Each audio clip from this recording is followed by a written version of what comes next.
It's wonderful to welcome you all to our latest installment of the Their Japanese Global Speaker Series.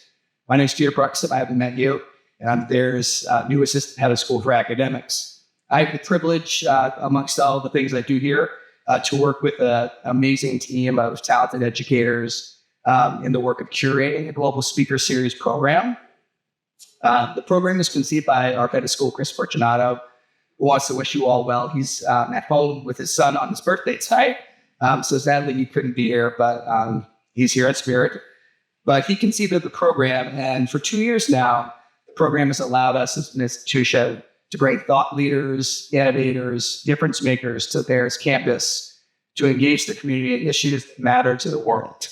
I want to say that again, issues that matter to the world. And today, I think we're having an opportunity to really dig into some important issues for us as a community in the Boston area, as well as everywhere.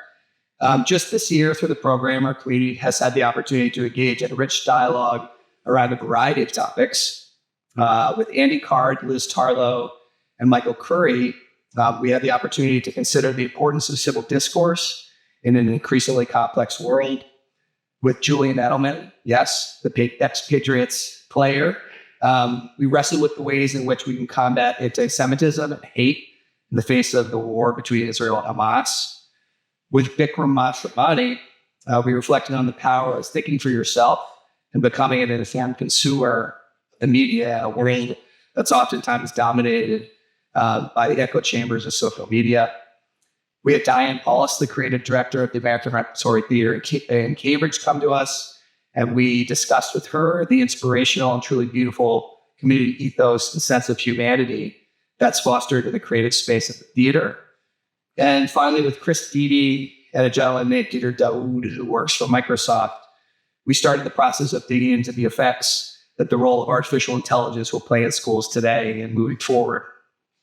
As you can see from the topics I just shared, the Global Speaker Series program affords the Thayer community a unique opportunity to grow and learn together, to engage across lines of difference, to celebrate curiosity and intellectual pursuit, and to establish a common understanding that working collaboratively and thinking generatively together, through that, we can all move into the world as agents of positive change. This evening's program is no different.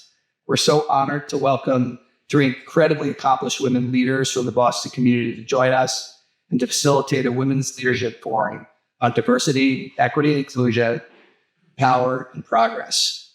Now, before I introduce our panelists, it's important to note that this session of the Global Speaker Series is inherently different than our past events because the whole program was conceived by one of our current Thayer students, Sabrina Zioli, sitting right here. Sabrina's a senior who's committed herself to furthering Thayer's work around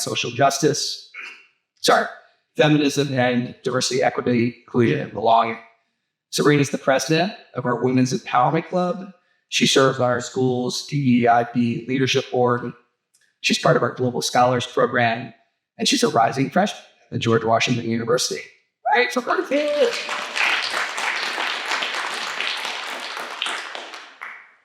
Over the course of the school year, the entire school year, Sabrina's worked tirelessly to bring this program to the finish line. She actually was in my office like the second day of school. And I was on the job for about 2 months at that point. She started the conversation. So I want to thank Sabrina for her insight on how to foster positive change in the world, build persistence, and most importantly, her strong leadership, which has a perfect place in this women's leadership forum tonight. I also want to thank her for serving as our discussion moderator on this evening. Let's give Sabrina another round.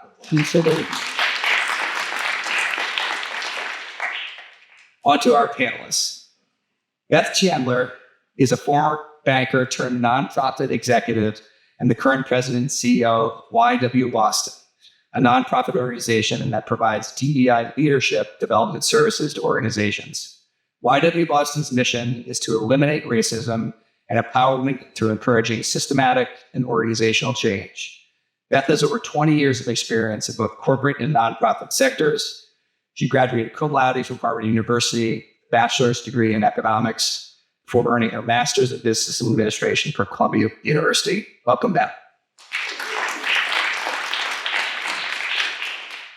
Linda Champion is an accomplished lawyer, mother, and educator. formerly a lecturer at Suffolk University Law School for 15 years. She has over 20 years of experience as an attorney. Ms. Champion is also the founder and president of the Korean American Citizens League of New England, or KACL, a nonprofit organization dedicated to engaging and building political awareness to the advancement of the Korean American community in New England. As an Asian African American woman, Linda is a strong advocate for equity and justice for marginalized communities and empowering women of color. She's currently served on the Committee of Equity and Justice for the town of Milton and has volunteered for various not-for-profit organizations. Thank you, Linda. Welcome. Anissa Savi George is a political activist, businesswoman, mother, and former high school teacher, and proud Bostonian. She is also a first-generation American. As a Boston public school teacher, formerly teaching in East Boston High School, she was the first BPS teacher elected to the Boston City Council and the first to serve as chair of the Education Committee.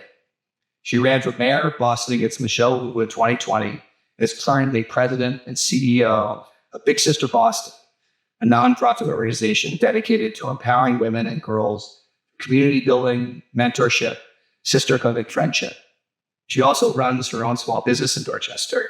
She earned her bachelor's degree from Boston University before earning a master's degree from UMass Boston. Welcome, Anissa. So before I turn it over to Sabrina, just a couple of logistical things. Since we are a small, intimate group, we're not going to break out into sessions around the building. We're going to stay here together. We're going to have a facilitated panel discussion for approximately an hour with a good amount of time at the end to do Q&A. And so I really encourage everyone to engage in the dialogue. And I imagine also that things might pop up for you throughout the course of the panel discussion. And if it's pressing, let's jump in. We're a small enough group that we can do that. At the end, we hope that people will stick around for half an hour. We actually don't have cookies, but we have water, so we don't drink water. Wait, it's supposed to be cookies? I think I should have brought cookies.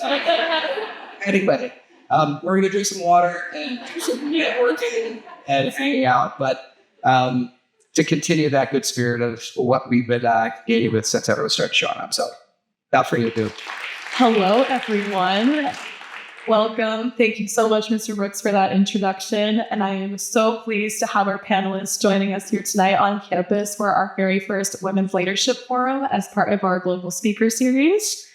So before we officially get started, I actually wanted to briefly ask the three of you what inspired you to come here to Thayer tonight for this event.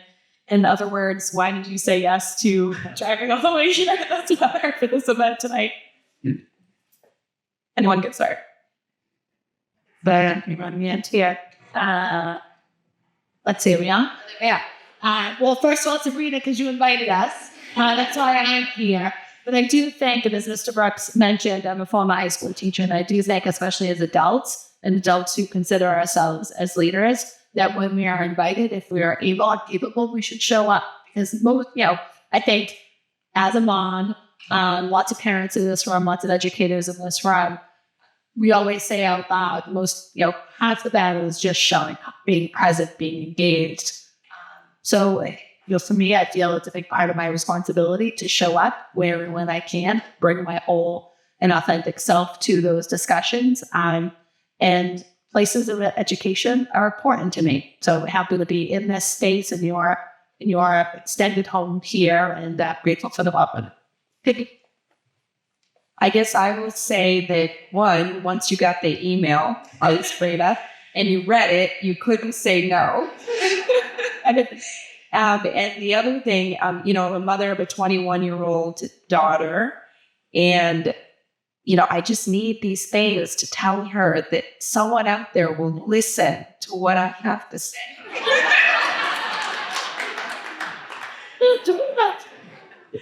Hi, good evening. And I certainly echo, it's hard to turn down an invitation from Sabrina.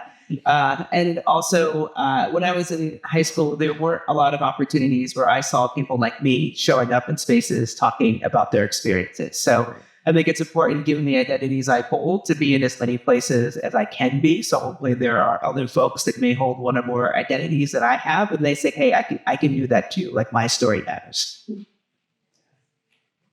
give a round of applause for everything.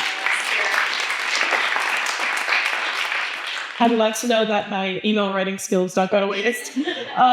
So thank you so much, the three of you. I'm so beyond excited to have you guys here. So I'm going to go ahead and segue into our very first question, which is, each of you have had tremendous careers that have led you to becoming change makers and leaders in justice, policy, and within the nonprofit sector specifically. So my question is, what brought you to these positions and what keeps you motivated? I'll get started. I been like, I think that for me and my many careers that I've had, the many spaces I've been lucky to find myself in, whether it was at the classroom, whether it was in politics, whether it was now in the nonprofit sector. A lot of that I tie back to my years as a high school student and having people around me that believed in me, that encouraged me. I also tap into my encouragement from my dad, who is no longer with us, but was Arab, was a Muslim, was an immigrant to this country, and often said to me that I couldn't do some things. So like any wise daughter would, I worked every day to prove my dad wrong. He didn't say those things out of spite or lack of belief for me, but I think from a place of worry and fear for me. But I also tap into the strength that I often saw in my classroom as a teacher. And I often get the question, how did you, politics must be hard. And I would say, you've never taught in a classroom. That's hard work. That's hard work. But being a teacher to my kids in East Boston, who came from across the city, and watching them go through sometimes difficult and challenging times in their life with a sense of fearlessness, I try to tap into my inner fearlessness, not always prepared, but willing to step through doors and opportunities as they presented themselves. Because we don't, and Sabrina, I think you've described this, I don't know if you've done it here yet, but in some of our conversations, you've described us as all women who have reached these pinnacles of success. I don't think that my story is done. I think that there are more adventures for me. I think there are different opportunities for me. I want to always be in a position where I am prepared to take them, but not fearless, or to be fearless, to take them. I jumbled my words. Talking about younger kids. I want to. I look to always be surrounded by people who encourage me to take those leaps and try new experiences. Now we're going to go in order, Beth, because we're just in this order. So I will say it's interesting. I mean, all of us sitting in this room, I don't think anyone ever, at least for me, no one ever looked at me one day and said, I think you're going to grow up and you're going to lead. It's just not a word we use as parents. I don't use it with my daughter. I don't look at her and say, go out in the world and be a leader. I think what people do is they assign labels to children or even to adults, right? And we do it every day. A new employee will start and we'll look at them and say, yeah, I think they're going to make it. Yeah. So you just have these things. And so for me as a little girl, I had my parents in my life for a period of time. My father was a Vietnam War veteran, had a lot of issues coming out of the war. My mother was a Korean immigrant. She didn't speak English, didn't understand the culture in America. And then she was brought to this country with no family members, no resources. And then she had these 3 little Black girls she was trying to raise in East Texas. And that is no easy task. Not only are you different, your children are not seen as Black, but then you're also not white. And then some things happened in our life that changed sort of the dynamics. I ended up in foster care for 7 years, as did my other sisters. And what I noticed for me is there was really no one to help me. There was no one to tell me whether you were a good person or what you would be when you grew up. And it was teachers who recognized something and said, you should go do math club. And I was like, oh, I don't like math club. But what I noticed is that we always assign labels. People will tell you what they instinctively think by looking at you. You could be a teacher. You could be a lawyer. You could be a doctor. But one of the things people told me was you would be nothing because you didn't have parents. And so for me, it was like, well, I can be something, maybe not nothing. And so I always grew up instinctively wanting to help people. But in reflecting back, I think I always wanted to help people because I wanted to help people in the same way I wish people would have helped me. And so that's how I found myself in this position. Two very difficult experiences to follow. My story, I grew up in a small town in Connecticut. It was predominantly white. It was, for many reasons, it was a great town, and it was also challenging because there weren't that many families of color. And I have an older brother, and my father was wonderful, but he was also sexist. So there were things like I couldn't do because I was a girl. And so I think because of all of those experiences, always felt like I didn't belong. I was always, for some reason, I didn't quite fit in, and I never really had the language to articulate why that was. And throughout my career, thinking about just the different jobs I had, places where I felt like I belonged, I thrived. And places where I did not feel like I belonged, I did not. I did not do well. And all of a sudden, an opportunity came at YW Boston. And the mission, as Peter shared, is to eliminate racism, empower women, and promote peace, justice, freedom, and dignity for all. And those, particularly the first two parts of that mission, really spoke to me. When I thought about my experience up until then, there were experiences with racism, with sexism, and I have two kids, a son and a daughter. And I thought, good golly, wouldn't it be great to be able to spend every day that I'm working, making at least Greater Boston a better place for my kids and anybody who looks like them?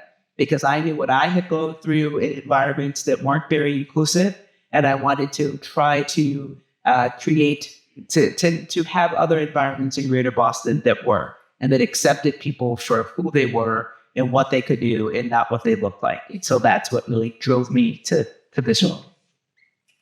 First of all, thank you all for sharing. And first of all, I would like to touch upon something that both Anissa and Lily just mentioned previously about labels, not feeling like you could be something, and touching upon how teachers really could have an impact on you, especially growing up.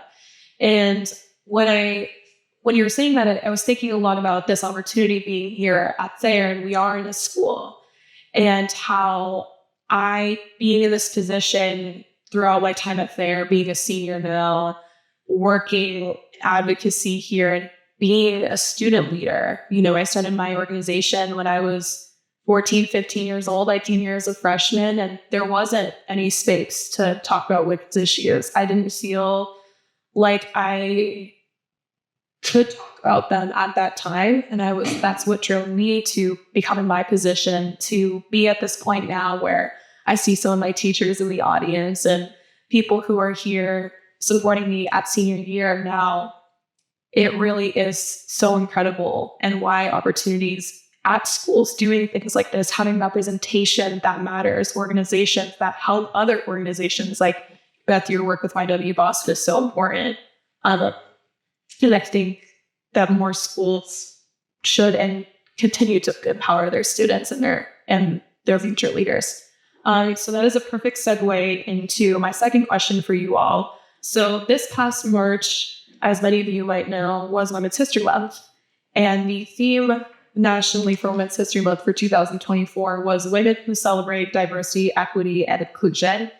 And so my question is, what does this theme mean to you, and how does your own identity shape how you decide womanhood? Now I have to take the word. So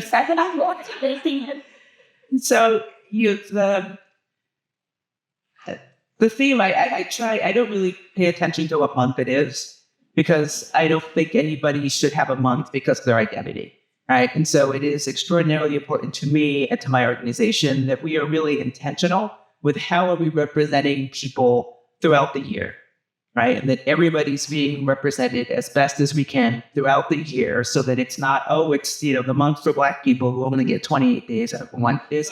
And then, women get this many days and LGBTQ folks get October. I think I can't keep them all straight. June, is it June? But there's also something in October. There's LGBTQ History Month. It's October. So anywho, but The parades in June.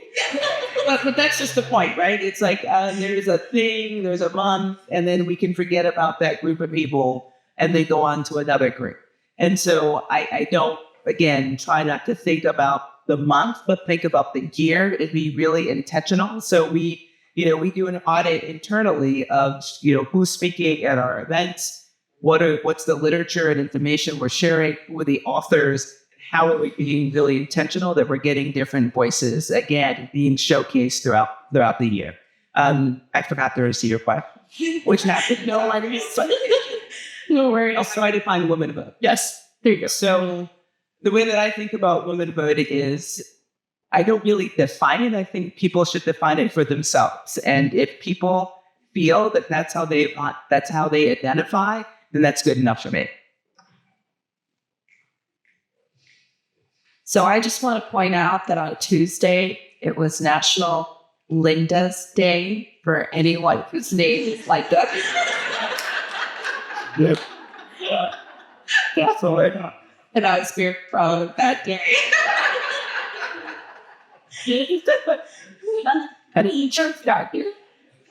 Okay.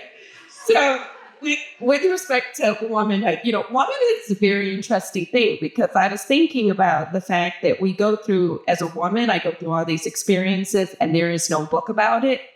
Like there's no book written about what happens when you start your cycle and you're in class and you don't know what's happening and you're just sitting there and you don't know whether to get up, get help. You don't know what is going on. So there's no book on that. What to expect when you're expecting. There is a book on that. But there are a lot of things missing in that book. Right? There were a lot of things missing in that book.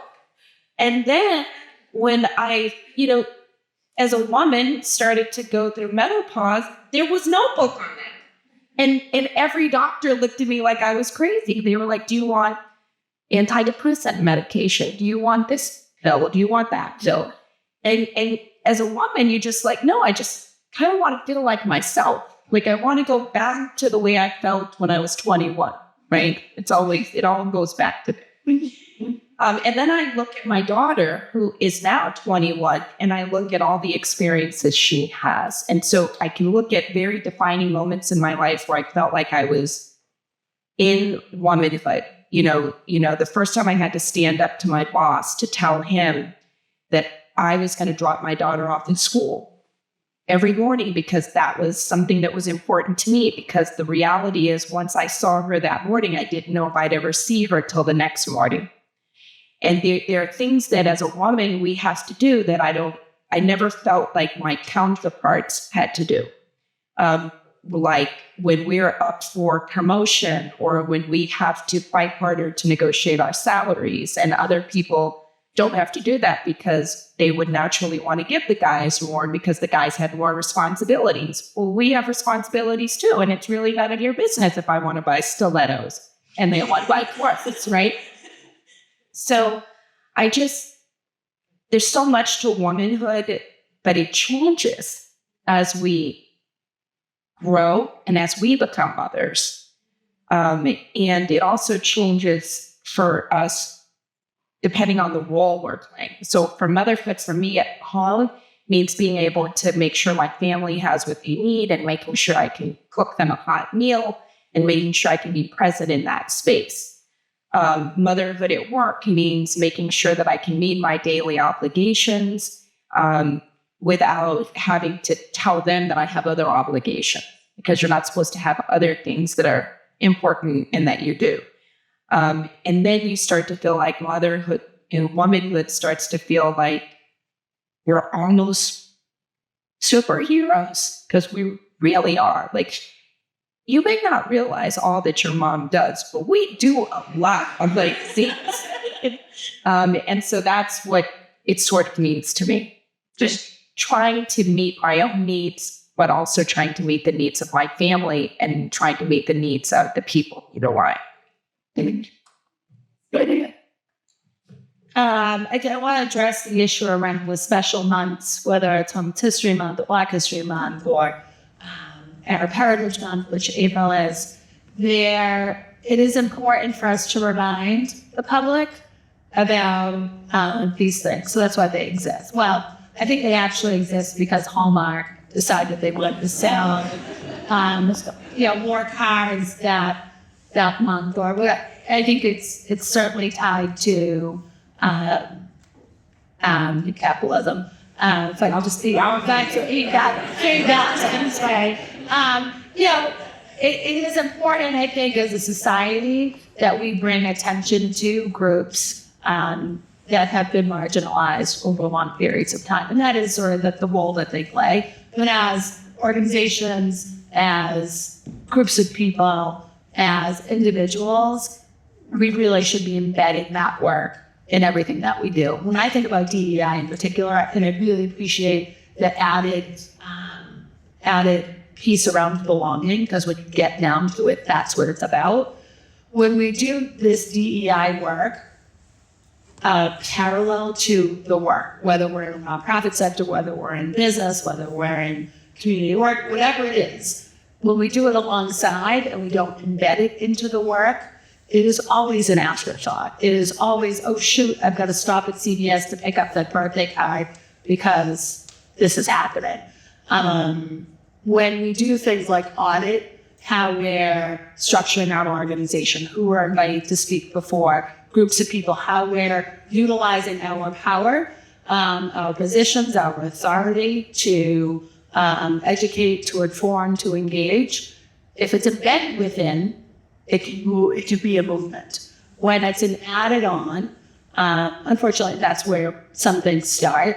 It becomes very much an afterthought. And that's the frustrating part to me. That's sort of the problem with the month of the day.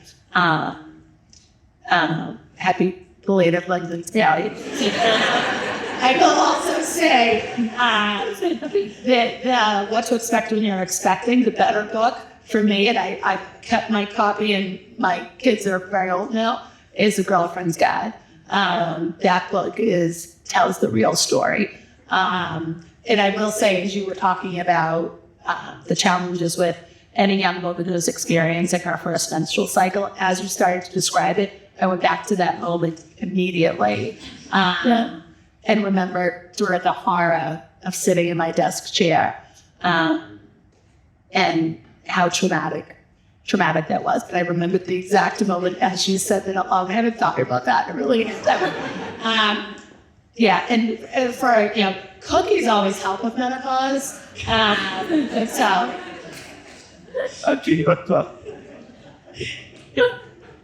There's so many things I want to touch on. So first of all, I'm going to start with, Beth, what you said actually really resonated with me, because there was a moment last year where our student organization, Omega, and my organization, WEG, we had a collab meeting. And in that meeting, we did talk about how womanhood does vary person to person, and how you define being a woman varies person to person.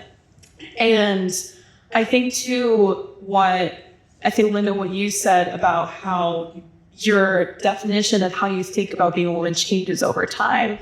And that's something I've noticed more recently as someone who's about to go off to college, going from the kind of girlhood, being a child living with my parents at home, to going off to college, being an adult, going to a city. And how do I now, going into the workforce, I just started my first job, what does that entail? It shifts. It really does, like, your perspective of, okay, how do I go from being a girl to being a woman? So thank you so much for your responses, because I won't be a mother for a very long time, so I cannot relate. But I do think that those things are so important. So moving on, segueing into our next question. This one is for Anissa specifically. So Anissa, recently, back in 2021, you ran for public office as mayor of Boston against Michelle Wu. And I was wondering if you could please share with us a little bit about that process, the behind the scenes, and what it was like as a whole, and what inspired you to run that campaign. Yeah, no, it's a great question. It does go back to my dad. When I was a young person, thought a lot about Boston politics, in particular. I grew up in Dorchester. The accent is real. I've been accused of falsifying it. I did lean into it a little bit. For one of my commercials, if any of you remember, with your mother, the teacher, wanted to be mayor.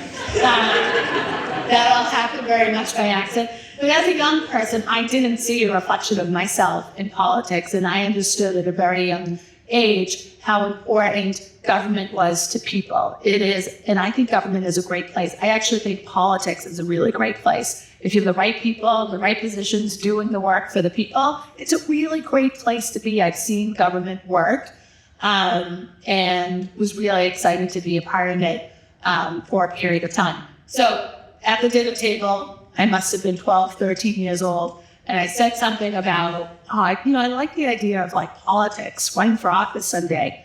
And my dad said to me, "You make a great vice president." And I was like, "What?" Why wouldn't you just say president? Why wouldn't you I'm your firstborn? Sexism certainly played a role in my household. I was a daughter, but for him, that was he's like, and I remember it clearly, not as clearly as the first period story, but remember thinking, why wouldn't he just say president? I have no interest, for the record, this is being recorded. I am not throwing my name into that mess, although I do a better job than any of them. There is, for me, so that gave me a little bit of drive, a little bit of juice. I think when I was my senior profile in high school, someone said to me, "What do you want to be when you grow up?" I said, "I want to be mayor of Boston." And I think at that young age, I believed that you put things out in the world, you make them happen, right? So fast forward, I ended up becoming a high school teacher, and I loved teaching. And for me, it was about making a difference. It was about having an impact. It was about, moving the ball forward. And in 2000, still was sort of thinking about running for office, was, drawn to community service and some activism in my neighborhood. 2013 happened. Mayor Menino was retiring. Marty Walsh, who was my state rep at the time, decided to run for mayor. So it was out of the ring. There was, 11 or 12 people running for mayor. And it started to shift things on the city council. And I thought years before that about potentially running for the city council to represent Dorchester. But where I had lived now in Dorchester, I was just outside the Dorchester seat. I was now in the South Boston district, even though I was in Dorchester. I was like, all right, that's not going to happen. And I was teaching in East Boston, really enjoying my time in the classroom. But I was thinking, I'm as qualified as anyone running for mayor. Why not explore run to be on the city council? And I thought, well, not in the right district, but if I ran at large, that could work. I've been teaching and coaching in Hasty. I've got some really strong relationships there. Start looking at no teacher, Boston Public Schools teacher has ever run for office. We did have a teacher on the council who had taught for a few years in an outside non-public school district. And I thought, I think I've got something to add to this conversation. I think I have some value that I can bring to this public discourse. So 2013, jumped into the at-large race. There were 19 candidates. I was 19 on the ballot. They knew it as soon as I walked into the drawing room. When they called a different name for number one, it was like, oh, I guess I'm going to be last. I hope I have better luck in the Powerball. Sorry. Lost that race, but finished fifth. And to me, it was a massive victory to sort of come out of nowhere and finish fifth. In an at-large seat, there's an ascension rule. So if one of the top four leave, you get to come onto the council. There was some rumors that might happen. It didn't happen. And someone didn't leave the council, and it kind of frustrated me a little bit because it was supposed to happen. And I said, you know what? This work is that important to me. My voice mattered, that I came out of nowhere, placed fifth. I'm running again. So in 2015, I was the only challenger, being an incumbent that'd been around for a long time and sort of never looked back. And then all of a sudden, rumors are swirling that Marty Walsh was going to get picked the Secretary of Labor. And I said, oh man, I need another year. I really need another year. I'm not ready to jump into this. And sure enough, it happened. And one of my kids came downstairs and said, because I talk about politics in office quite a bit out loud, one of my kids says, I don't think you should do it. And I said, why? I want to know. You're a teenager and you're living this alongside me. He says, well, on Twitter, today is Anthony Suicide in George Day in the city of Boston. I said, what? And I said, that's exactly why I'm going to do this. I go, who decides I don't get to do something? My father didn't get to decide it. I'm going to do this. My voice is important enough. The work that I was able to do on the council was important enough. And although I wasn't successful, I was able to move the conversation, especially as it relates to our schools, especially as it relates to families who are experiencing homelessness, and especially as it relates, I think, to some of the discussions we were able to have in the larger group debates and then on the one-on-one debates. I, first of all, want to say that I really admire your campaign, and I want to applaud you for doing that and running even with backlash, because I can think of so many times, even as a teenager in high school, alone, facing my own kind of stigma doing the work that I do. So thank you for your work in public office. And also, as a former Boston Public Schools child, I'm also very thankful for you to see that representation. I know my Boston Public Schools teachers, I still think about them to this day. Very impactful on my life. So thank you so much. If I actually could add just one thing, because of course, your pink suit, Linda, and her pink suit, pink was my campaign color. And it goes back to the womanhood conversation that we were having. I have, I consider myself a feminist. I have lots of feminist friends. I like to keep them in my life. I had a woman who was very politically involved, very much a feminist. After my first race, when I lost, I talked to her about some questions I had about how to run a better race the next time. She said, you should get rid of the pink. I said, what? She goes, it's a little too girly. And I'm like, but isn't that what feminism is about? Like, take what we want, embrace who we are. And, fast forward when we looked at the hot pink pussy hats and we looked at, as women, we have to embrace who we are, how we want to present ourselves, our femininity, however we choose to showcase that. When my sign company would come back and it was the wrong shade of pink, and this happened once with signs and once with t-shirts, I was like, this isn't the right pink. The right pink is hot lips pink. That is what it is.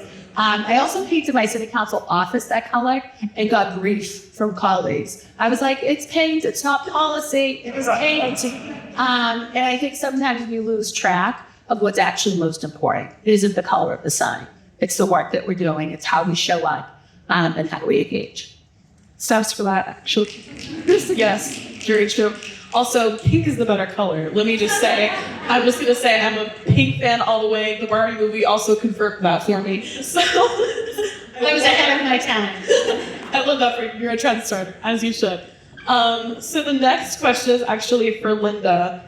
And my question for you, Linda, is you are a seasoned attorney with experience as an educator teaching at Suffolk University Law School for 15 years, and also in the nonprofit world with KACL.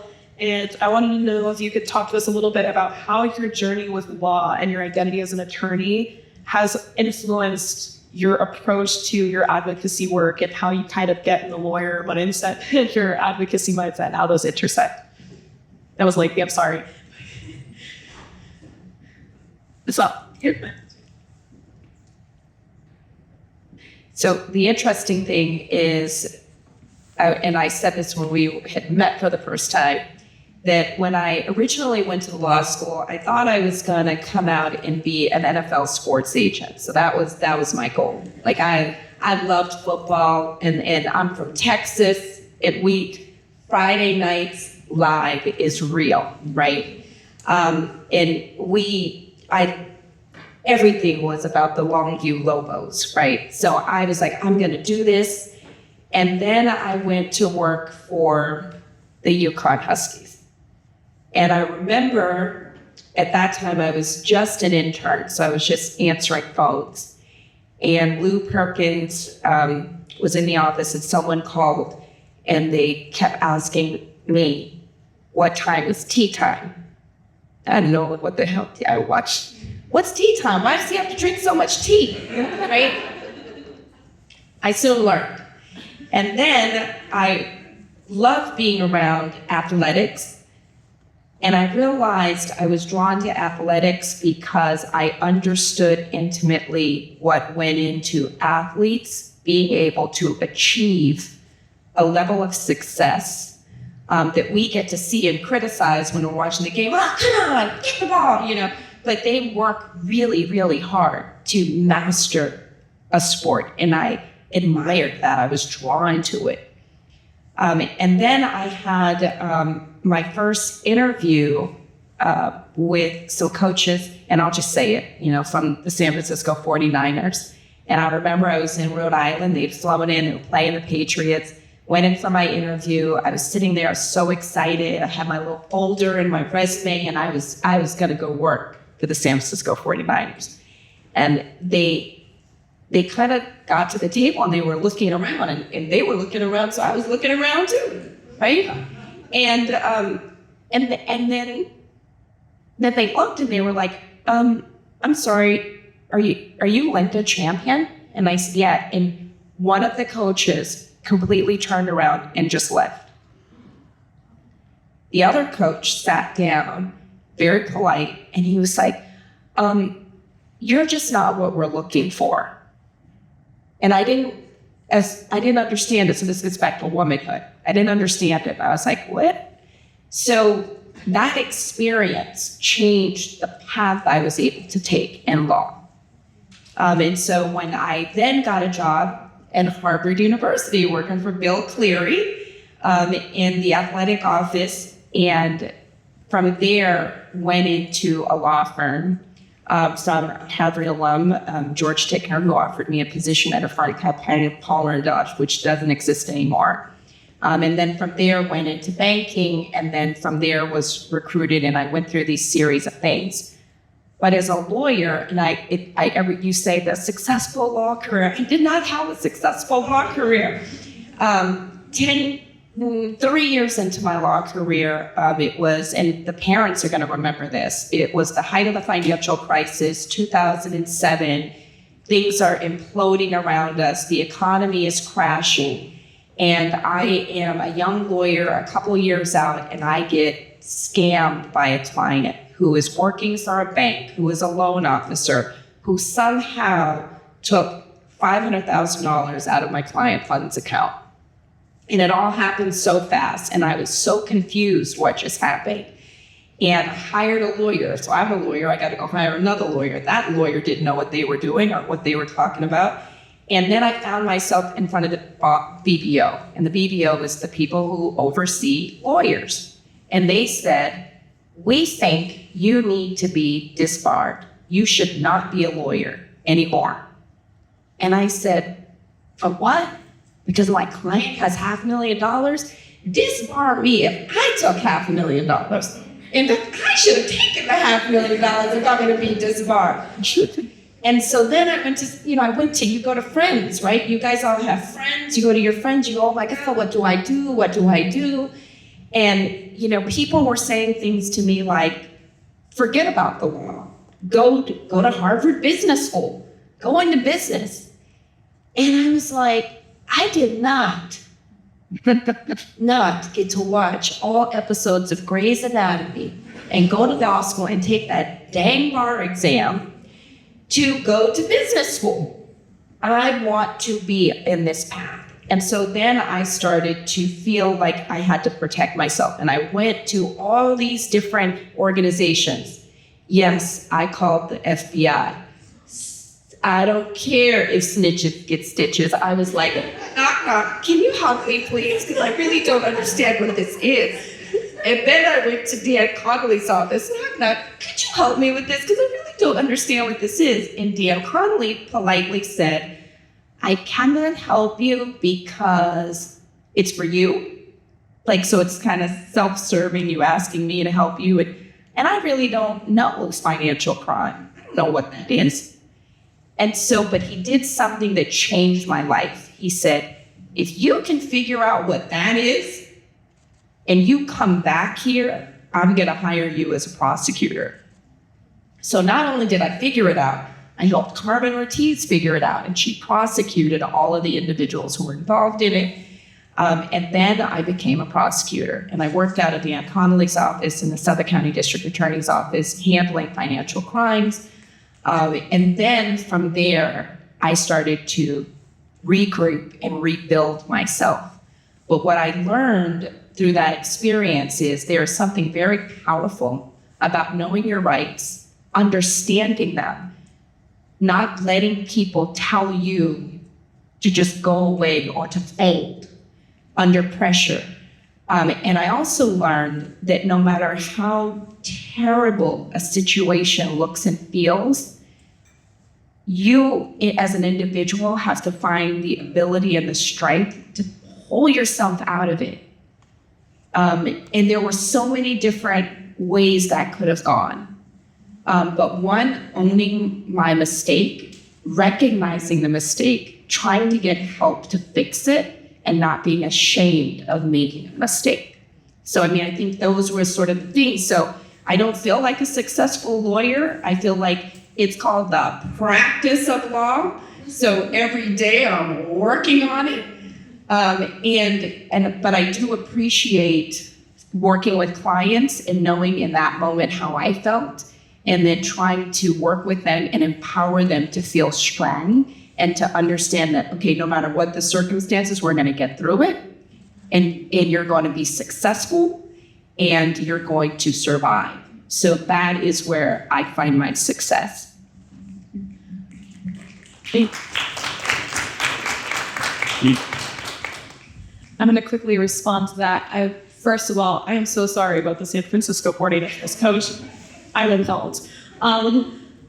But what you said toward the end about really being able to build yourself up out of those moments is truly so important, because I think as women, and I actually am thinking of how many of you watched America Ferrera's speech in Barbie? Raise your hands. Yes.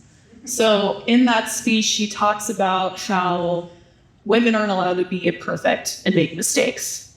And the second we do, the finger is shoved at us. And it's like, of course, like this is my opportunity to pull you down. And I think what you said, right, about having that resilience, especially as women, to really bring yourself back up out of those moments. And that is how we continue to advance progress. And so I really admire that a lot, that you just said that, because it really makes me as a young woman think about all those moments where doing this and getting to this point where I'm actually graduating, and it hasn't sunk in with me yet. I'm graduating.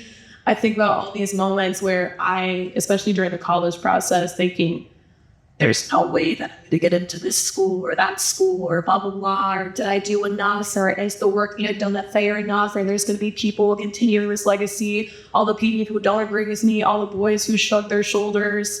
Like, it really has been those moments for me. So I think to every young woman here too, like, to really lift yourself up out of those moments is so important. And to know that, Grace, we have your back. I also add all the moms in this room. Yes. All that, yes. The women in this room. Yes, the women in this room as well. Obviously, my mom's here, my biggest supporter. So yes, to all the moms, to all the women in this room, to all the women watching at home, lift yourself up. So the next question I have is for Beth. So one of the things I'm going to say before I ask this question is, when I was going through the list of your career, the things you've done from professional athlete to accountant to working at YW Boston, my friend Yasmin over here said, Beth is Barbie. She's done so much. She's done so much. And so my question for you, Beth, is from going to all these positions, from being a professional athlete to working as a banker to becoming president, CEO of YW Boston in the nonprofit world, is how has each of these past jobs and experiences impacted or shaped your career as a whole and how you approach DEI work? Well, thank you. It's an interesting question. One thing I do want to touch on that Linda said that I think is really important is the power that shame can have, and how it's so important to be able to talk about things, even if you feel badly about them, if you're embarrassed. Lord knows I've had plenty of situations. I got fired twice and felt awful and felt very low and didn't feel good about myself at all and was embarrassed and had all sorts of emotions. But the power that could hold over you if you don't talk about it is more power than the actual thing that happened, because really no one else cares, right? Lots of people get fired and I knew that, right? But I had a hard time reconciling what I was feeling with what my brain knew. But it was being able to talk about it with people and get support and to take myself back, which is really important. So I just encourage people, particularly young people, everybody makes mistakes. That is part of being human. That is how we learn. And what's important is when you make a mistake, own up to it. Don't feel shame about it. Don't try to cover it up, but just own it and say, this is what I learned from this, and this is how I'm going to do better, right? And that's the thing. The thing is, what's the lesson that you learn when you make a mistake, when you do something wrong? It's not trying to cover it up. It's owning it and moving forward. So if there's anything you take away from that, please don't let shame be the thing that drives you. Now I'll go back to your question. So your question, so I think because of all of my experiences prior to getting to YW Boston, I live in the body that I live with, right? So people look at me and they see that I'm a woman. They see that I'm Black. They don't always see that I'm part of the LGBTQ community, but I've got 3 marginalized identities. And I have worked in places where I didn't see people that had any of those identities, where I couldn't talk about my identities. And it made me feel small. It made me feel little. It made me feel like I wasn't good enough. And so because of those experiences, being able to be at YW, at a place that's saying, you know what, there's nothing wrong with people, regardless of your identity. There's nothing wrong with you, right? There's something wrong with the places in which we go that don't allow all of us to thrive. And that really resonated with me. And so and I think had I not gone through the other experiences, I probably wouldn't have felt as strongly as I did and currently do about YW. And it was also important for me to understand that there's a system that we all live in, right? So I didn't quite have the language for that growing up. And so it's more than just somebody's a racist or they're not, right? There are lots of places where I worked where I would not have said somebody was necessarily a racist, right? They weren't calling me names. But there was something happening in the environment where I wasn't, and other folks that had similar identities, we weren't thriving. And so being at YW, I understood more about that there is a system that we all live in, that we all operate in, and that's part of the air that we breathe. And it's important to start being able to understand that system, that understand how we can start taking it apart, because we can, right? We created it as human beings, so we can dismantle it as human beings. And when we're more conscious and aware of what the things are in place that are getting in people's way, then we have the ability to remove them, right? So that's what gets me excited about the work. And again, had I not gone through my other experiences prior to YW, I wouldn't have understood it. I wouldn't have really appreciated the work that we do, and it wouldn't mean as much to me as it does because of what I've gone through.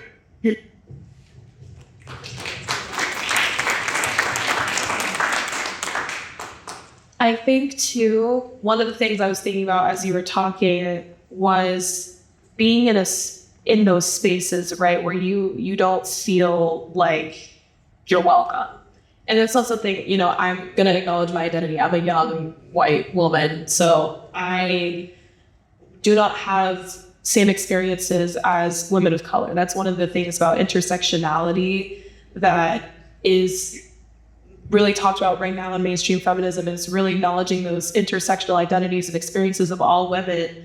And I think, too, one of those things that I really admire a lot about activism work recently is base building through storytelling. And I think it's one of those really beautiful things when you find someone who identifies with your experience, or even if they don't, just even having those conversations with someone like, I see you and we can do this together. And then even on a broader scale, we as a human race, like you said, if we can build this structure, we can dismantle it. It's that simple. And if we really find that at the core of everything, even with all the craziness that goes on in the world, with the politics, the mess that we've all been dealing with recently, if we find that core back again, that we can do this, I feel like we can really advance progress.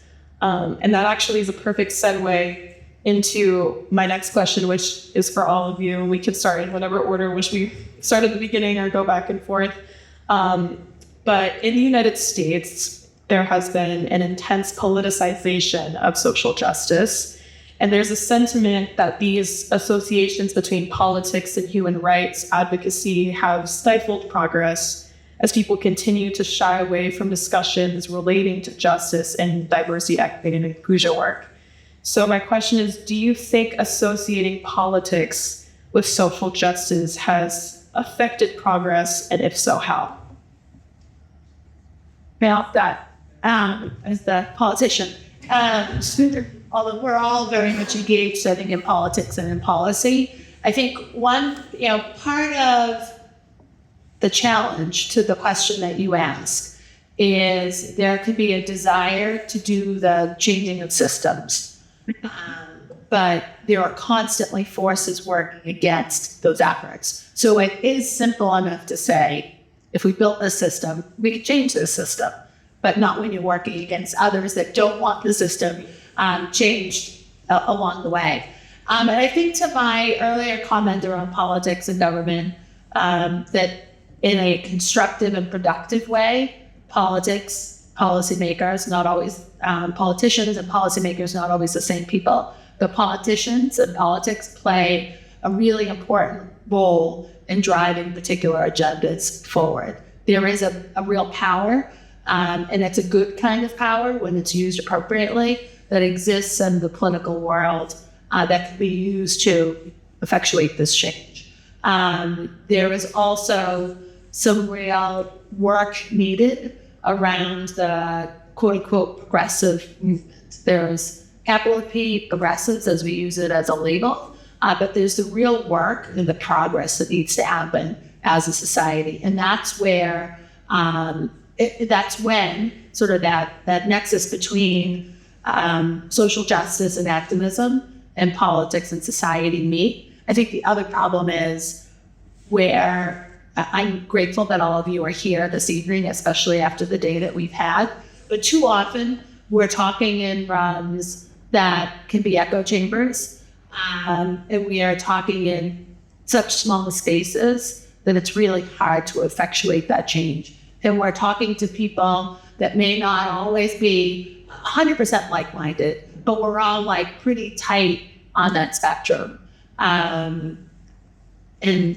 the two ends of that spectrum, if we want to call it the far left and the far right, who in many ways are mirror images of each other, aren't engaged in those conversations. I don't believe that they believe in constructive conversation and actual structural change, and that is both ends of the spectrum, because that change is too disruptive for them and their causes. But when we can get to that space, that's where we see some real significant change. But we need all of those players at the table at the same time. So I'll just say this. I hate that we use social justice and activism in a space that is talking really about crime. Because the reality is this: crime only really impacts 10% of the population. and many people here will never be a victim of a crime, nor will you ever be in a courtroom as a defendant, right? Or as a witness. Maybe we'll all get there for jury duty. But what they do and what we see in society is using something that people fear the most. You fear harm to your family. You fear harm to your personal space. You fear someone breaking into your house. You fear losing something. And so they take this and then they say, if policy is this way, then all these bad things can happen. And in reality, it's just be a good person. I mean, what's wrong with that? And so the other fact is when I ran for district attorney in 2018, I said something on a stage and the backlash of it was crazy. And one of the things I said is, so, I mean, do mothers no longer tell kids what's right and wrong? And the backlash was, well, not everybody has a mother. But mother, again, to motherhood, mother is not just the person who gave birth to you. Fathers can be mothers. It's the person who cares about you, that steers you in the right direction, whether that it's an aunt, a teacher, older sister, someone in your life who tries to navigate you towards doing what's right. And I think that as a society, we just need to do the right thing. If you see a kid going off the rails, reel them back in. If you see something that is off, say something. If you see a child struggling, help them. But what happens is we have created this system of have and have nots. And what's interesting is this, when we were doing the AAPI Stop Asian Hate movement, now I'm going to really make you think about something. The signs in the comment were, you can't love our food and hate us. But then how do you come to, and I was like looking at the signs and I was like, well, how do you come to love Chinese food? There are no Chinese food commercials.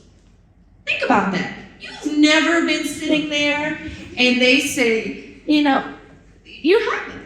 How do you come to learn Korean food? There are no Korean food commercials. There's nobody sitting there going, come today to, Seoul, Korea, because we got Korean barbecue. But you know what Korean barbecue is. Yeah. So you think about that, right? At the end, it takes, politics is us. It's who we are. It's what we believe in. If you're sitting there and you keep going into spaces and everybody looks the same, that means you need to live a little. And one of the reasons, in Anissa's campaign that I supported her, people were all like, you're half Asian. You got to support Mayor Wu. And I do support Michelle Wu. But when it came to policies and the things I believed in, and who I was going to support in that particular race, in that particular space, it wasn't because at the time I knew Anissa well. I didn't. But there was something that she did in the 2018 district attorney's race that will forever solidify to me her character. And one of the things that she did is, without knowing any candidate really in the race, she took the time to open up her hand to all candidates, regardless of race, policy, our beliefs, the color of our skin. And she said, I'm going to not only open up my home, I'm going to give you an opportunity to tell me, but not just me, all of my neighbors and my constituents, who each of you are and what each of you stand for. When everyone else who had those opportunities to create those spaces of equality, of inclusion, of just being fair, right, did not seize that opportunity. And so without her even knowing, it is the thing that showed me character. So they say, you don't have to, you see what people do. Their actions tell you who they are.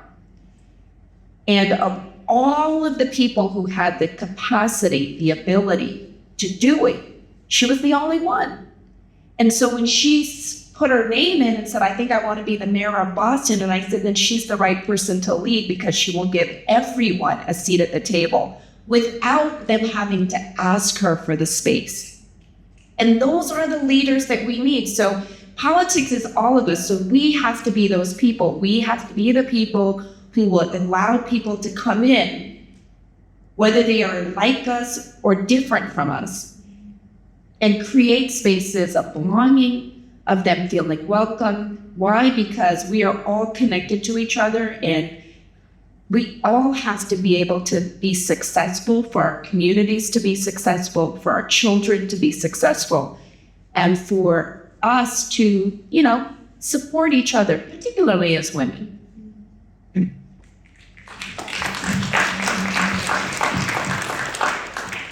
Not sure I have anything to add to what they said. Is there another question? Can we get a time check? This is Mr. Brooks is 7:43.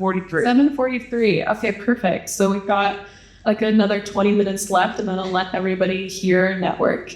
So in terms, I love what you said too about how you mentioned actions show who people are, and how we are the people that do need to get up and do this work, and who, like, I think what you said too about Anissa, like, no one's asking you to do this. No one has to ask you for a seat at the table. And I think that it really resonated with me. It's like, that's what we really need more of. And that is, when I see that, it is admirable to have those people without even having to ask them for it. And that's what we need in these spaces. And I just respond to that just very quickly. So I do this family room politics thing. That's what we're going to talk about. I think that's actually maybe when it started, was that DA's race, because I've got this space at the family room that I can welcome people to. I will say I generally do invite all of the candidates, because I do think it's important.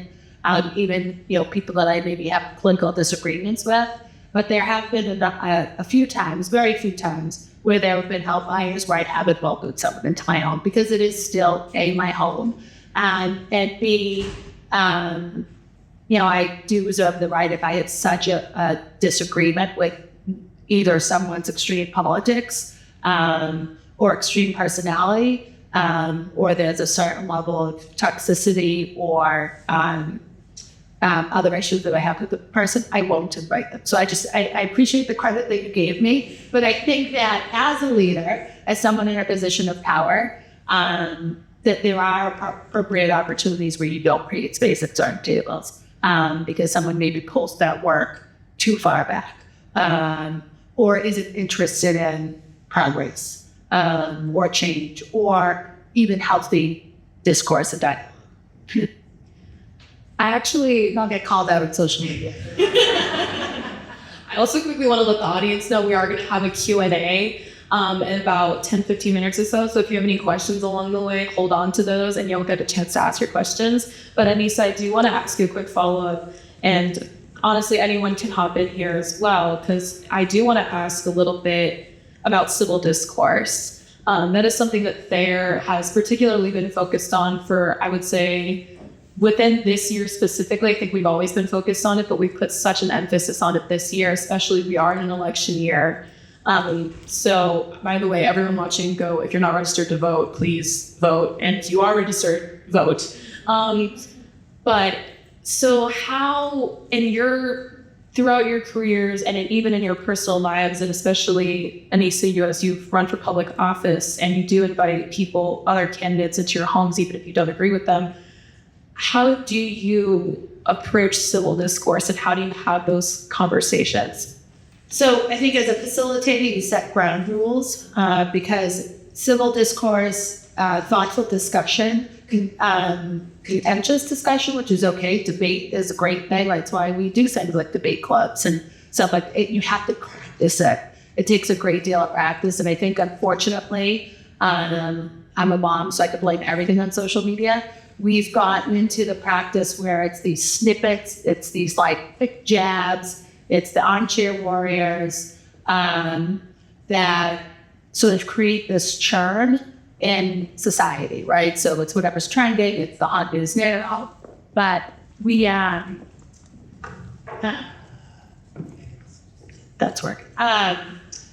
But we're not practiced enough in that open dialogue and discussion, and to know that it's happening here and there is really important, especially for young people to practice, to make mistakes, to say stupid things and not let it live with you for the rest of your life, to learn and to grow.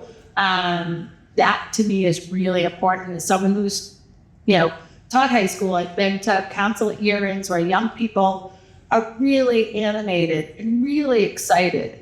And they sometimes say things that aren't appropriate, but we do have to give young people a little bit of space. But then it's also our responsibility as adults, if we give them that space, that we're also teaching them, not changing their mind, but teaching them how to deliver a message in a way that is constructive, that can lead to thoughtful discourse. We want to, when I was younger, there was the whole challenge authority aspect, and we wear our pins upside down because that's how you challenge authority. But it was really about creating space for that discussion and bringing people together who maybe have different opinions. Again, with the exception of, I always have reserved the right. And I'm reminded that I started earlier by saying how the belonging piece is so important. There are exceptions to every rule. That's why we have rules. But you really have to create that space. And unfortunately, because of social media, everything is documented and recorded, which could be useful, but can also be really harmful to allowing thoughtful discussion. We had a conversation before this evening about this being recorded. And that is the reality of our times, but it can also it can stifle some of that true discourse and disagreement. So I survived a teenager who's now 21, so I just feel like I can listen to anything anyone has to say anytime, and I don't care the tone, the volume. I mean, if you can get through raising children, there should be no conversation you cannot have, right? But what I try to say to my daughter, and what I say to the people that I work with, the younger lawyers, just take people as they are. Let people express themselves in the way that they need to express themselves, in whatever tone, whatever language. I just need to hear what it is you have to say first, and then I can process it.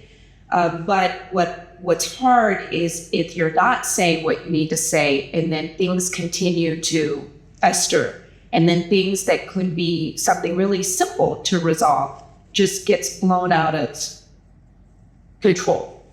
And I saw this in the court, right, where I would hear things like, oh, I'm going to launch him if he thinks he's going to talk to me that way. Well, you're not judge and jury. And that's what I would say to the younger prosecutors. You're not the judge and jury. I don't care how they're talking to you. They have a right to be upset. You're dealing with people's lives. You're the person who can make a decision whether they're going to be indicted and face a jury of their peers. But to move forward with an indictment when you know that you have this other information because you don't like their mannerism, that's wrong. So I just think that we have to be willing to listen to people, whether we agree with them or not. You give everyone one shot to say what they have to say. We try to do it in as respectful a way as possible. Now, I mean, I might walk away and in my head say other things like, wow, that was intense. But people do have a right to be heard.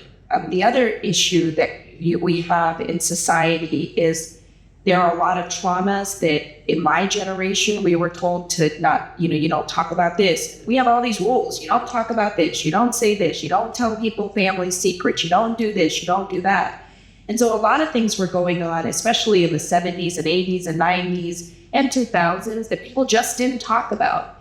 I commend, your generation and even my daughter's, generation, because I think it's the younger kids who have started this thing about, hey, I have feelings too. Because I remember saying to my daughter, this is not a democracy when you come in this house. It's my way. And then as she kept getting older, she started to say, well, I have things I want to say. And I have feelings too. And I have things that are important to me. And so what I had to do was, yes, still pay the bills and then listen to her. And that was painful, right? So, but I've learned. And so I do think that with civil discourse,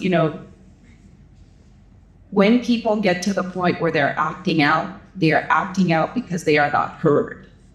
And so you have to hear what people are saying. And you don't have to agree with everything, but you should still hear them out. And what I found is, and I'll tell you a funny story. I remember having a conversation with a defense attorney, and he was telling me how when the man was dousing his girlfriend with lighter fluid, and as she was running out the door and running down a flight of stairs, and he was striking the match and throwing it at her. Now, everybody knows the match is going to blow out when you throw it. Well, I said, well, she didn't know that. She was running from a race, right? So it's all how you present information. And so he was like, well, she knew she wasn't going to catch on fire. No, she did not know that. And so, for that, my recommendation is that he do some time. That was just my recommendation, right? But I can never undo those scars in that young woman. And so, but still, you hear out the arguments and then you make a decision, but you can still have those conversations, even if you disagree with people and their opinion, and you can still do it in a respectful way and respectfully disagree and move on. But at the end of the day, we should all just be trying to do the right thing.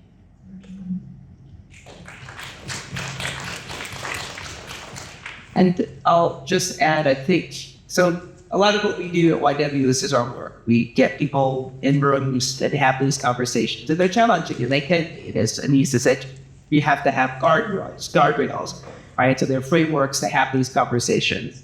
But it's, two things. One, it's not about convincing somebody of something, because if you try to convince somebody of something, they're generally going to dig their heels in, right? Most people, that's just kind of human nature. And so it's not about trying to convince somebody to get to believe what you believe, but it's about being able to share information, hear what the other person is saying, and see where there is commonality, because often there is. Then the other thing that I think we are missing a lot of these days is grace, right? No one's perfect. We all make mistakes, but we're really, we're easy. It's easy to condemn somebody for something they said, something they did, this cancel culture. And, what's to say?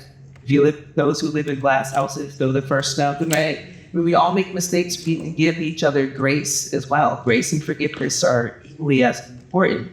And so, I think people can think about that. Like, we all deserve to have a little grace shown to us, and we should show it to ourselves, and we should show it to others.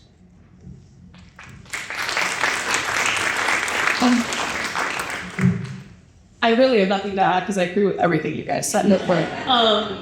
So I'm now going to open it up actually to Q&A. So if anybody has a question or even had one that you've probably forgotten by now, I'll let you marinate on that for a minute. But if anyone has a question, feel free to raise your hand. I have a question, and my daughter is going to be like, oh, but Dad, they're asking questions. Literally. First of all, was that you heard about the rocket in the wet sweet spot? No, what happened? I will talk about that later. They're actually Asian American young women from LA, and they do punk way. And they're very, so happy Little Day. I want to talk quick story about Lisa because we were relationship that goes before this, and I'm very happy and proud to know her.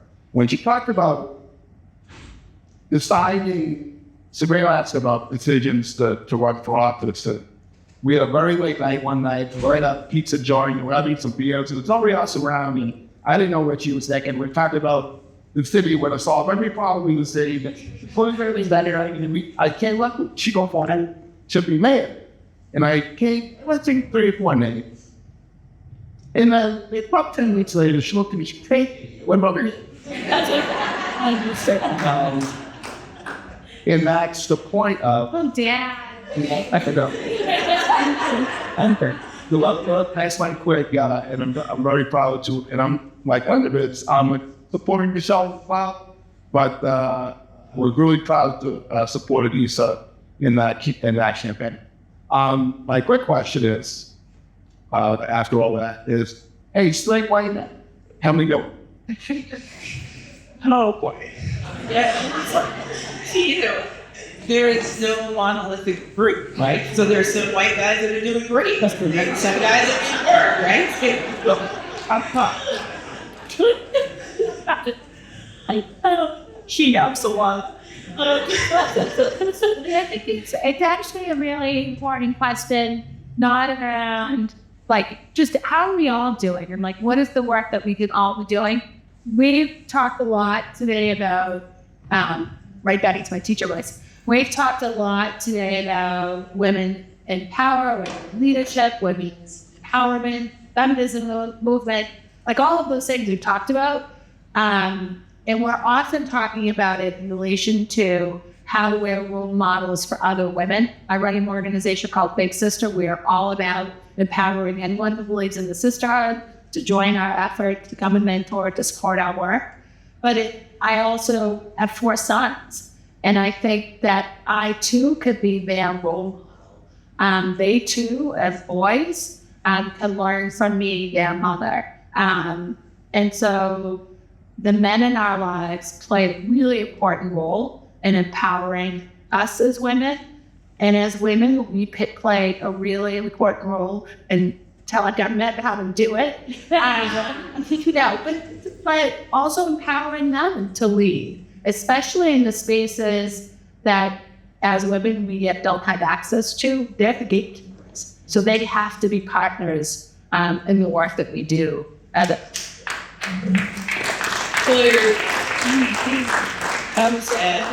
We all have agency, right? We all we have spheres of influence. We all have them regardless of how we identify. And so it's really important, particularly for those that have more privileged identities. So for men, for those that are white, for white men, think about the power that you have because of the privilege you have because of your identity, and how can you use that, right? It doesn't necessarily mean that you have to be out in the streets yelling and screaming, but think about where you work, for example.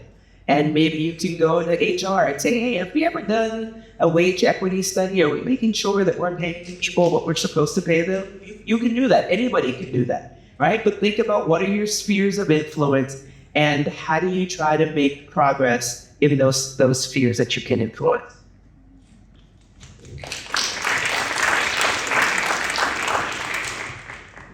Does anyone else have a question? I was wondering how you all feel about education and how that can make us have, like, as women, have a bigger voice and, like, how an advocation and also a job opportunity. Yeah. What's to I mean, I'm a firm believer education is important, right? And, without having it, you're going to put yourself at a disadvantage.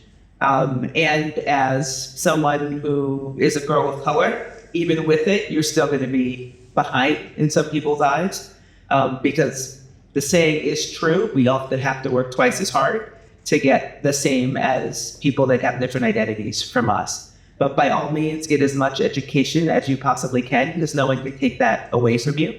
Once you have it, it is yours. In addition to what you learn, the other benefit of going to school is the people that you're around. And so the friends that you'll make, the relationships that you'll develop, that might open up opportunities for you as well. I've gotten probably as many jobs because of people I knew.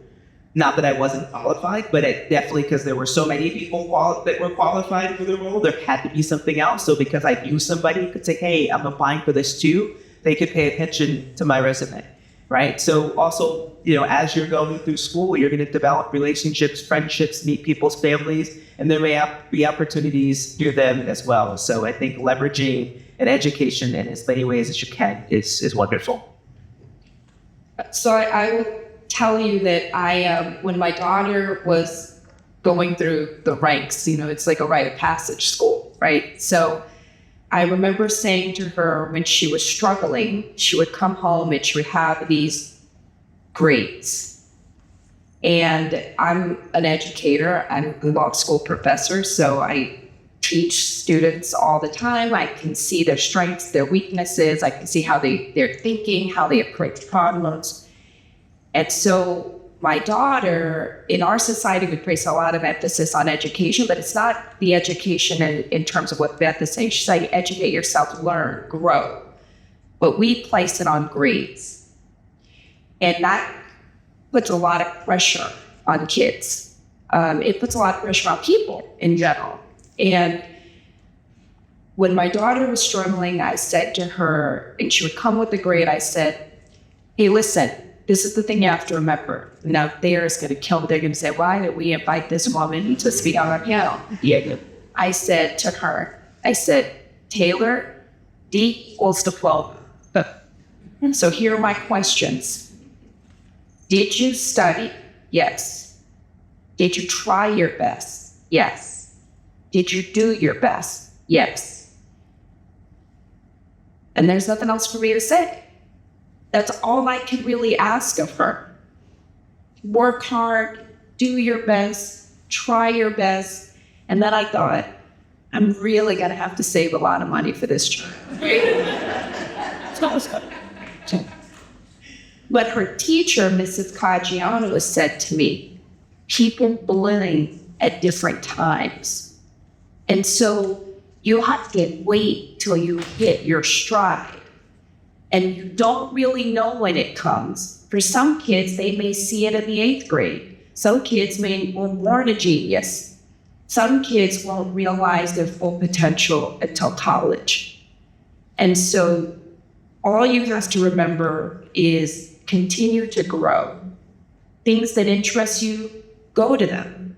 Things you want to read or learn about, do it.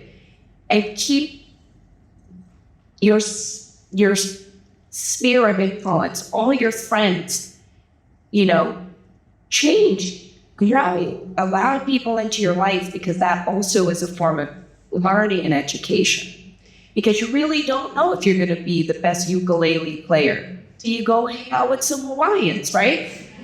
Right. So it's just all that to say, you just don't know what you're going to be good at and where you're going to be good. And the only way to know that is to educate yourself and just continue to grow and be curious about the world.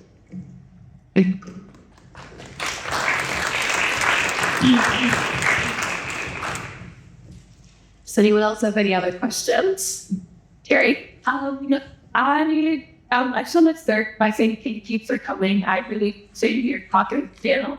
But also I wanted to ask, I know a lot of you have mentioned sexism from family members and how that's influenced you. And you talked about this a little bit, but can you talk more about how you will raise your children in a way that helps prevent that generational trauma against them? I appreciate that. And, as I aged, I definitely appreciated and understood the experiences my dad had in particular growing up in our country as a Muslim, and the gender roles, how gender roles are in certain societies and cultures and places and times, right?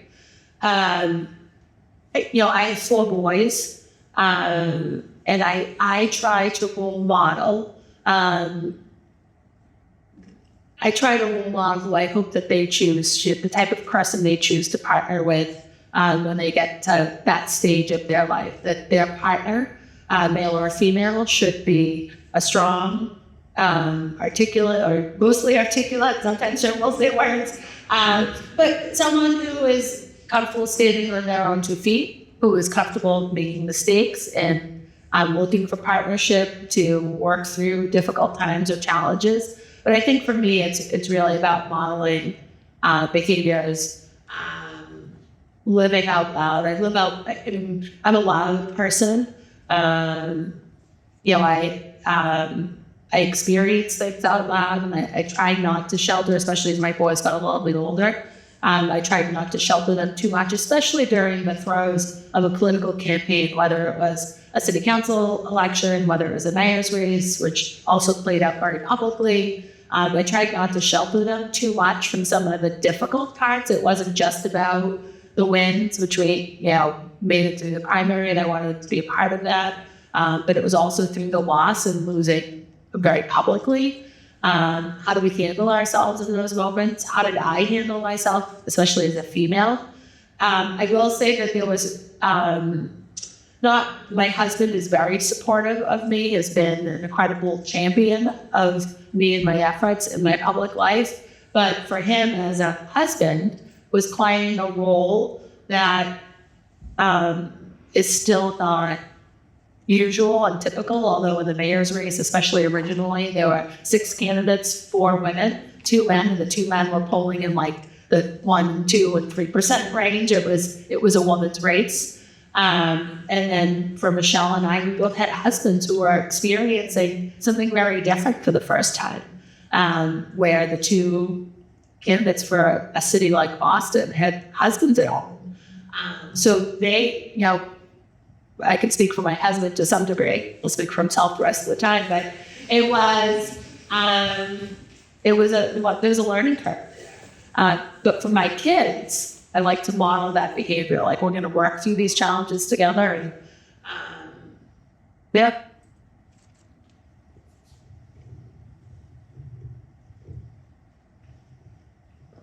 I think, as Anissa said it, so I have a son that's 17 and a daughter that's 14. And so part of it is trying to model. Part of it is trying to talk about, particularly in music, my son loves rap. That's the thing he wants to do. And so talking about what I'm hearing in that music and why it causes me problems. And even if that's not what he believes, if that's the language that he's listening to, it might become part of things that he does. And so I think with him, it's more modeling and just trying to ask questions about what he's hearing, how he's interpreting that, what might that mean, to get him to think a little bit more about that. Frontal lobe doesn't develop until like mid-20s, so I know there's a lot of time still. And then with my daughter, I think, with both of them trying to be mindful. So my parents had very gendered ideas of who did what in the house. Right. And so trying to unlearn that. And so that I'm not like telling my son, oh, only you can mow the lawn and empty the garbage, and my daughter, you have to just do the dishes. Right. So thinking intentionally about how chores are distributed equally amongst both of them. And then for my daughter, I think just really encouraging her to be able to find your voice, right, and to speak up. And it's hard. She's in 8th grade. Middle school is just an awful place for girls in particular. And so she's had a hard time of it. But, she's persevered, and she's getting on the other side. It just being there to support her and encourage her, and build her up, because there's so many people and so many things in the world, I think, particularly for girls and for kids of color in general, that are tearing you down all the time, having to be intentional as parents. How do we help pick them up?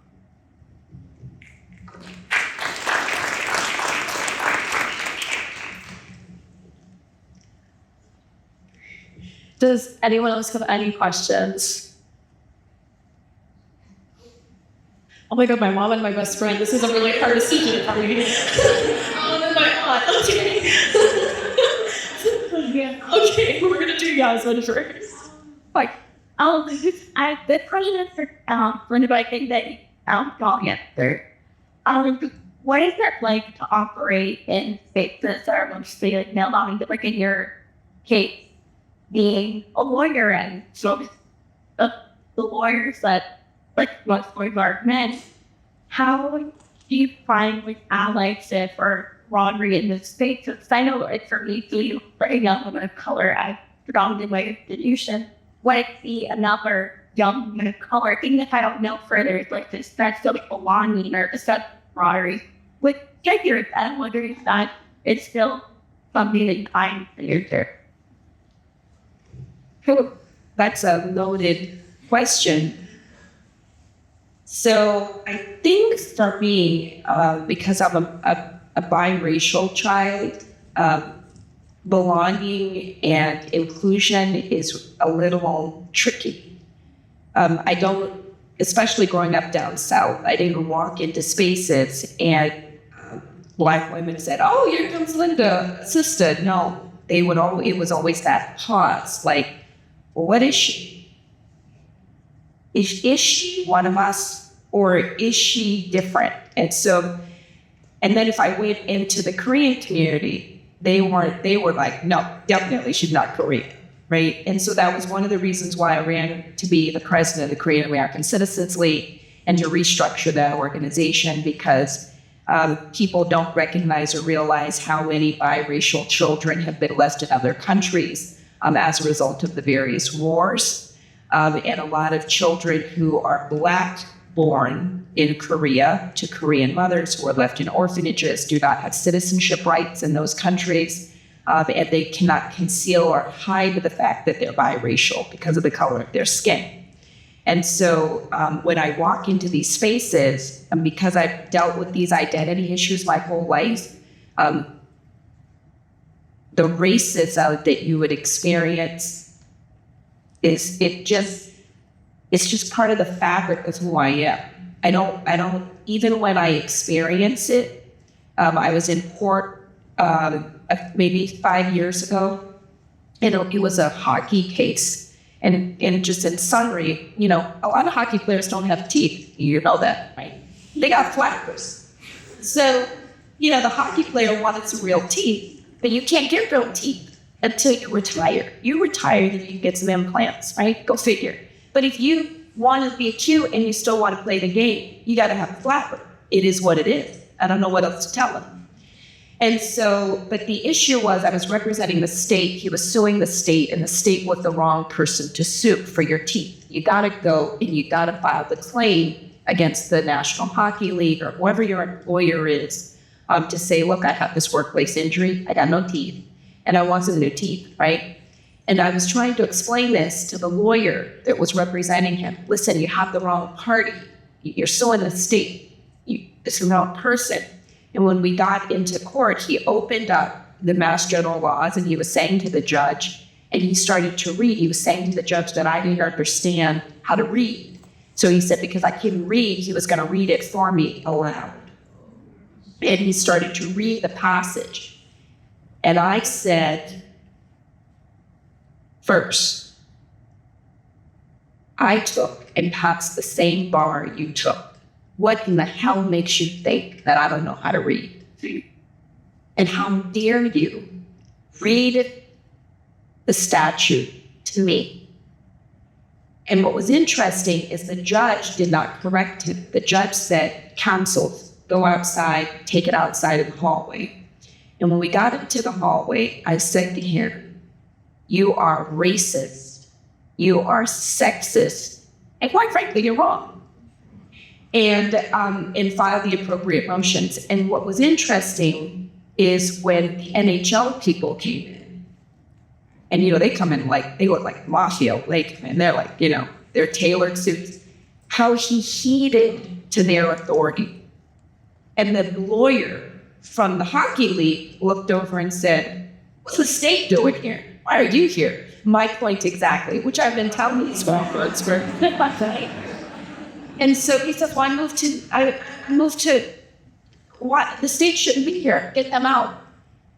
But when I said it, not the first time in the courtroom, not the second time in the courtroom, I had to bring a full motion, argue the case, have a hearing before the judge, before even the judge would recognize the law.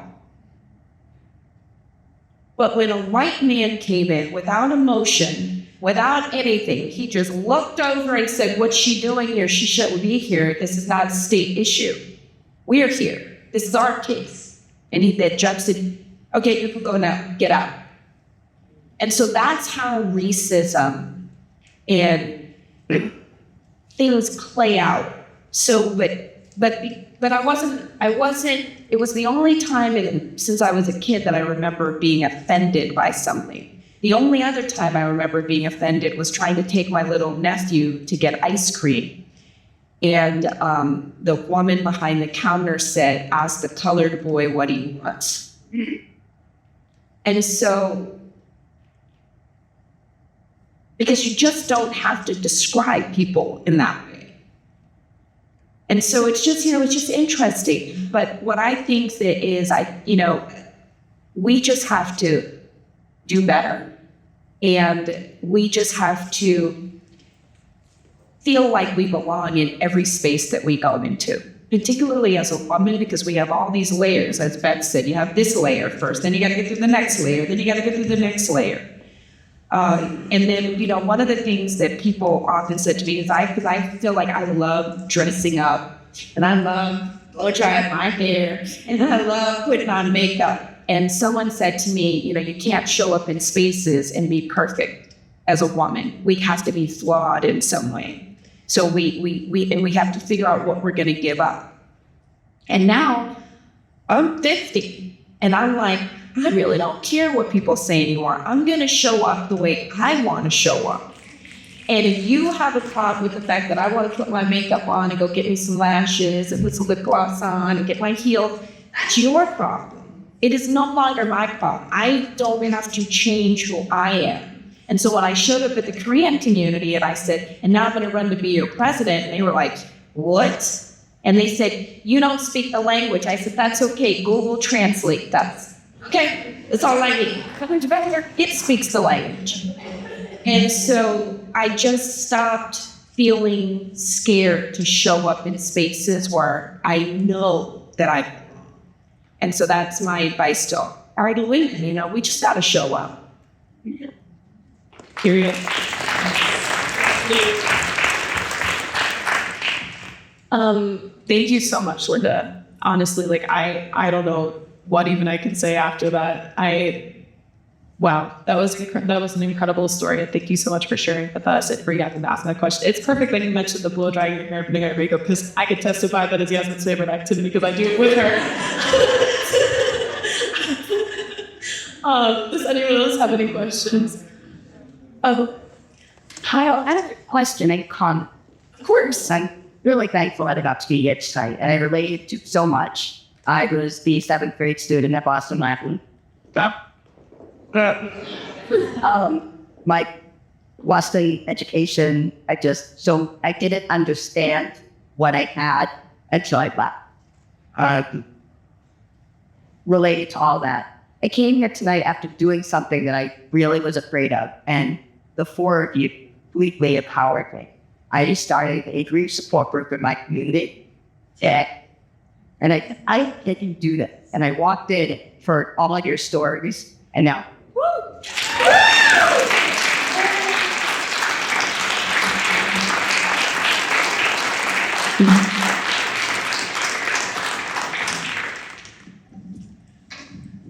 Mom.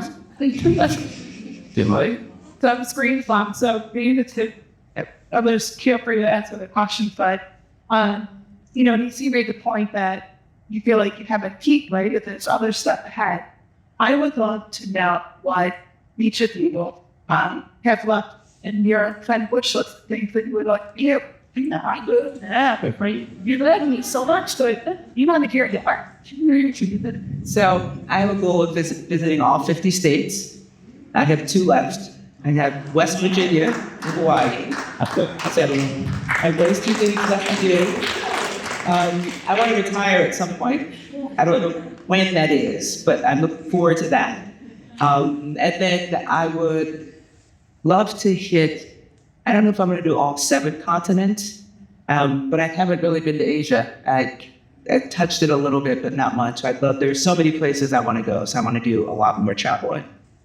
You need to go with someone who's speaking the language.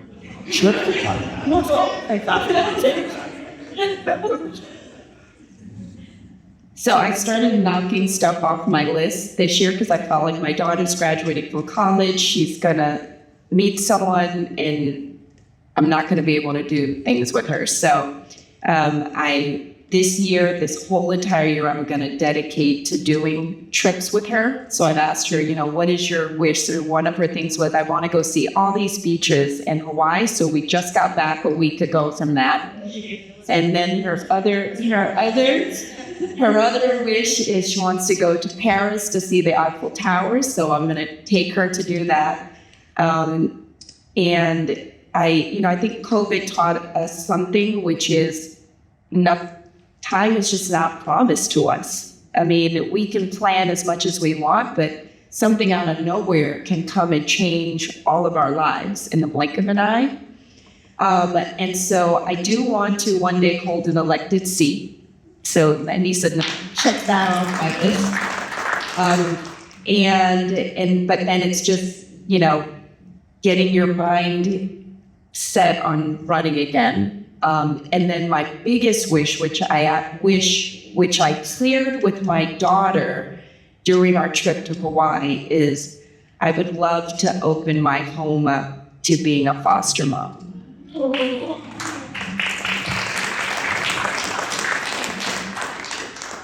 I love that. So no big political announcements here this evening. I am, as I said before, I'm open to what's next for me. I am grateful to lead an incredible organization, Big Sister Creative Boston. We do really incredible work. It's really powerful work. And I've been there just over a year now, so looking forward to doing some more around our organization's future. We're in the middle of a strategic plan. We've got some good things on the horizon, so I'm really excited about what that all is. And then, just more to come. I mentioned my 4 boys. My oldest is a freshman in college. I have triplets that are seniors. I'm really, really excited to get them to graduation. I've got a countdown clock. So one of them in particular, we just got to get to graduation day. But, I'm really proud of all they've accomplished. My oldest is a WPI playing football, so I'm looking forward to watching him play some football this fall. One of the triplets I shared with a few of you earlier just was accepted to West Point. So that's big doings in our house. One of the other triplets has decided he's going to Curry. I'm super excited for him. The third one's not quite sure yet. So the next couple of weeks, we've got some big decisions to do in our house. I'm excited for all of them. I'm looking forward to cleaning their rooms. Literally, I'm looking forward to cleaning their rooms because it's been, there's at the triplets bedroom, there's one of my campaign bumper stickers. I was like, oh, that's cute. They put up a bumper sticker for me. But it's all kind of thing, those things that I'm actually looking forward to. And in the future, you'll all read about it in the papers sometime. So we actually don't have time for any more questions, but one question. I have a quick question, which is, I wonder if each of you could use the audience, 1 or 2, charge them with something to do to help build your theater. You just took my last closing point. It's a perfect right into it, right? Yes. And I have the mic, so I'll just start. I promise to be fast, quick. And it's tied to my work at Big Sister, but it's also a theme that I've heard a few times in my conversation this evening, is build your network with each other, support each other, uplift each other, ask each other for help. We have what's called the New Girls Network at Big Sister, which is our response to the Old Boys Club. It is an adult mentoring program. One thing that women don't do is ask for help when they're in need, and lean on each other for that support. Build a nice, strong network for yourself.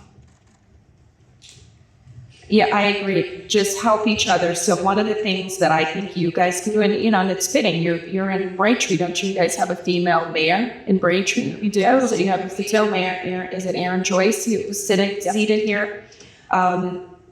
Find women who are putting themselves out there to lead and join in or lean into that process, because if you can do it in any way that you feel you have the capacity, whether you show up as a volunteer, whether you go and door knock, whether maybe you don't join with a particular candidate, but you just host get out the vote and register fellow students to vote. Or maybe you could, post in, I know people post about different things, but when you're posting, maybe every once in a while you could talk about the bills or the legislation or the issues that are impacting and facing women. One of the things that Massachusetts was able to do is pass some legislation that, you could go to school and wear your hair any way you wanted.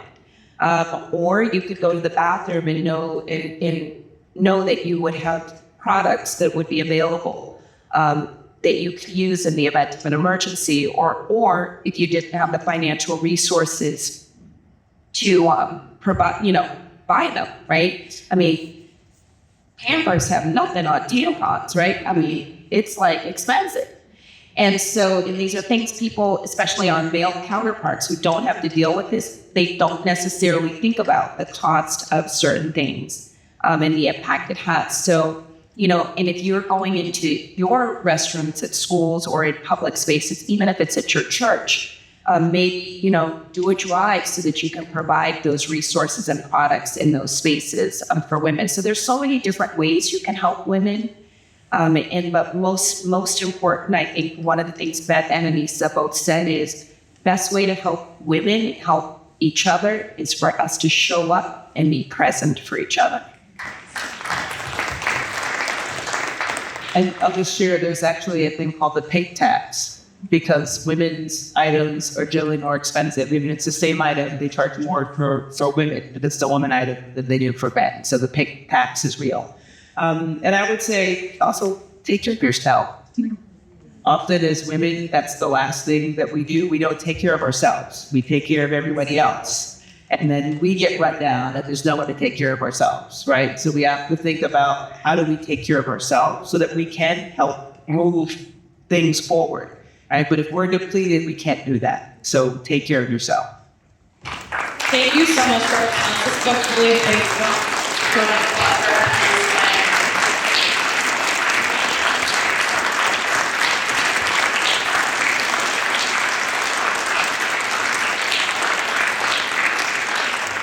So I just want to quickly close for you all. Thank you so much for being here tonight after the day we've had, even to those on that screen who are going to be watching this in the future, whoever you are, thank you for tuning in. And just as a closing remark, I really just want to say thank you so much to our panelists for coming here tonight. And as a last thing of getting involved, this is a perfect opportunity, like I said earlier, with an election year. That's something that you can all research and get involved in to support these women that you just saw up here. And even for the students who are listening, even if you go to Thayer or you do not, get involved in your organizations at school. I'm speaking as a student leader. There's so many people on campus who want to help you, who want to lift each other up, who want to build community, who want to make this stuff happen, and we want to help each other, especially as women. So please do get involved and obviously reach out to me. If you are a student and you need any resources or any help or any advice, I can pass that torch on. Obviously, our three panelists here have wonderful organizations. So your research, there's great webinars, there's great opportunities. And with that said, thank you so much for coming, and I'll leave some time for you guys to make a lunch meal.